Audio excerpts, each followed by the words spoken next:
Hello internet, what's going on, and welcome back to Top 10 Nerd. If you didn't know, my name's Jack Finch, and today we're going to be tucking back into the Marvel Universe and taking a look at 10 characters that wore the Carnage Symbiote. Hothead gets your life force, but I get the rest of you. Hold it right there!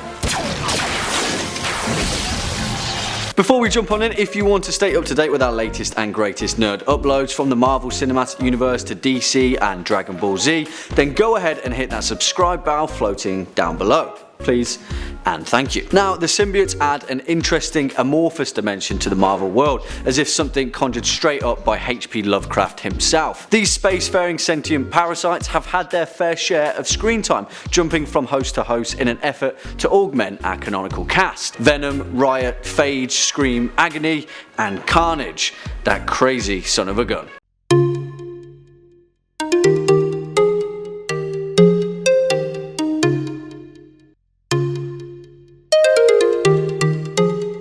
Kicking off at number 10, CLETUS CASSIDY. We couldn't start this list without jumping off at the point of origin, the original, most famous and favourite host of Carnage, the deranged serial killer CLETUS CASSIDY. Back in 1993, Venom had accrued such popularity with fans that Marvel refused to let him be killed off by writer David Michelinie. So he decided to create a new character, a complete and utter psychopath who, unlike Venom, had no sense of morality. Enter this guy. While Eddie Brock was held in prison, fate decided that CLETUS CASSIDY would be in the same jail cell. Eventually, Venom regained his power and broke out, but not before leaving behind a small piece of itself that entwined with Cassidy's insanity and spawned the first version of Carnage, a non-stop frenzy of blood-red tendrils that upped the stakes quite a bit for the symbiote race. Coming in at number 9, Dr. TANIS NIEVES. After CLETUS CASSIDY ended up ripped in half by Sentry during the events of 2004's New Avengers, after Matt Murdock, Foggy and Jessica Drew are making moves to save the world, the Carnage symbiote was in dire need of a new host after falling to the Earth from outer space. Well, it ends up with industrialist Michael Hall, who charmingly uses the organism to create prosthetic limbs. It doesn't end up well though, and Carnage corrupts a psychiatrist named Dr. TANIS NIEVES. Long story short, in the 2010-11 miniseries aptly titled Carnage,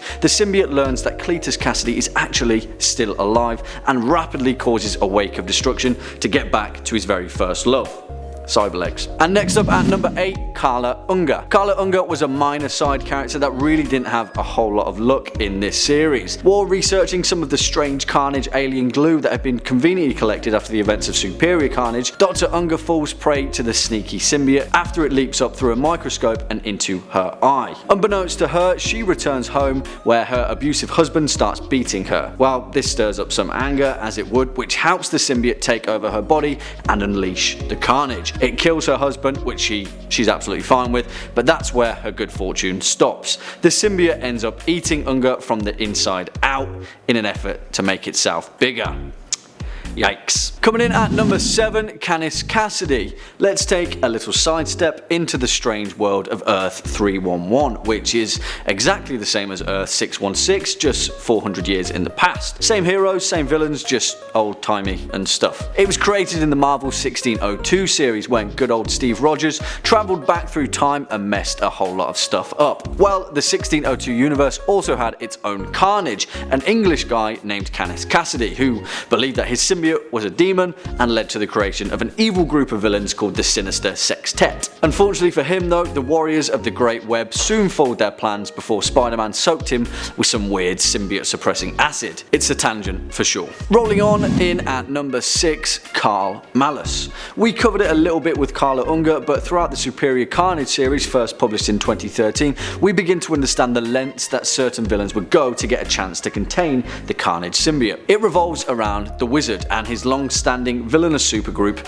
the Frightful Four, consisting of Claw, himself, Carnage and Dr. KARL MALUS, who he intends to inject the symbiote into and then use his mind control powers to keep it under control. It kind of goes to plan, and KARL MALUS sports a new Superior Carnage look with a newfound love of guns and a fully functioning brain under the Wizard's control. Well, soon turns out that the Wizard's got a brain tumour, and his impending death means he soon loses control over of Carnage, which then goes on to kill Claw, the murderous master of sound, and his death results in a supersonic explosion that blasts the symbiote from Carl Malus's body. Which leads us into our number 5 point, the Wizard. After the new Carnage, via the Wizard, gobbles up poor Dr. Carl Malus and causes a hell of a lot more, well, carnage, things are looking pretty bleak. Well, as always, the Spidey swings in, tempting the symbiote with CLETUS Cassidy's unconscious body, enticing it to abandon its new home and leave the Wizard high and dry. The plan actually works, and the alien creature goes back to its very first love,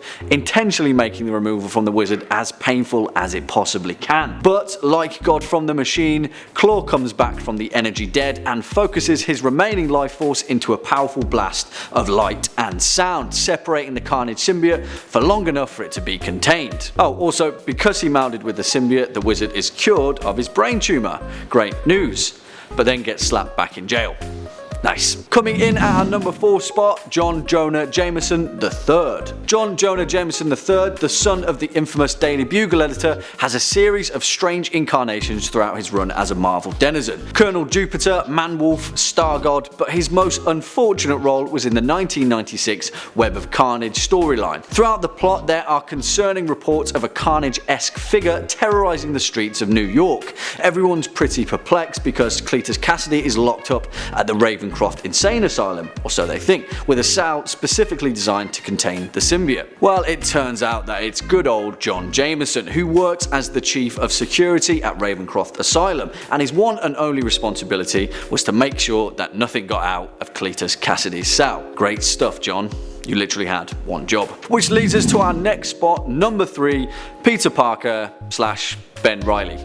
Kinda. In actuality, Peter Parker has actually been corrupted by the Carnage symbiote on quite a number of occasions, alternate dimension pending. They're attracted to him like a mosquito is to a lantern, and he can't help but end up covered in their evil goo. In the 1996 run of Web of Carnage, where a genetic clone of Spider-Man named Ben Reilly eventually becomes host for the corrupted symbiote after leaving John Jameson's weak and feeble body, and sparks the idea to obliterate the entire multiverse. And yeah, eventually a load of time stuff happens, and an entire squadron of Spider-Men from different versions of Earth end up saving the day. The 90s, eh?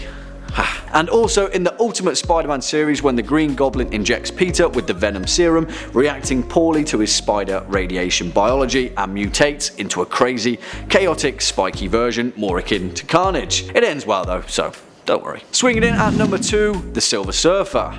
What a guy. Serene, metallic. In the early Adam Warlock and Fantastic Four series, the Silver Surfer actually stumbled upon the Carnage symbiote while hunting along the cosmic highway. When the former Herald of Galactus sees the monster fighting Spider-Man, he figures he can step in to lend a helping hand. After taking one look at the Surfer's incredible power though, Carnage turns tail and flees into deep space. Eventually, a little bit of cat and mouse plays out and Carnage engulfs him. Turns out back when the Silver Surfer was still scouting worlds for Galactus to chomp on, he'd managed to mark the symbiote's home planet for consumption. Well, they didn't forget, and their entire species retained a genetic memory of the event. Carnage was out for revenge. It proved too weak to corrupt the Silver Surfer though, and he returns to Earth to give the alien back to CLETUS Cassidy once again, not before encasing him in an unbreakable shell of pure energy though. Couldn't get out of that one, could you? And finally, coming in at our number 1 spot, Doverton, Colorado. To be honest, we could probably make an entire other list after the events of Carnage USA, first published in 2011, but that would be cheating. CLETUS Cassidy returns and descends on the small meatpacking town of Doverton, Colorado. He chows down on a bunch of cattle to power himself up, and then travels through the water system in an effort to corrupt the town's population. While it all goes badly and a team of Avengers swoop in to save the day, Spider-Man, Cap, Hawkeye, Wolverine and The Thing, who all but P.T. Parker end up under Carnage's control. Eventually, a crack squad of symbiote-enhanced soldiers try and clean up the whole mess and do quite a good job of it until the Carnage goo seeps into a zoo and creates an entire army of symbiote lions, giraffes, zebras, and even a gorilla. It's pretty crazy. Well, what do you guys think? Who do you think would make the best Carnage host? Who would make the worst? Why don't you let us know in the comment box down below. If you've enjoyed this video, go ahead and give it a thumbs up, and to continue with your Marvel binge from Ant-Man to Thanos,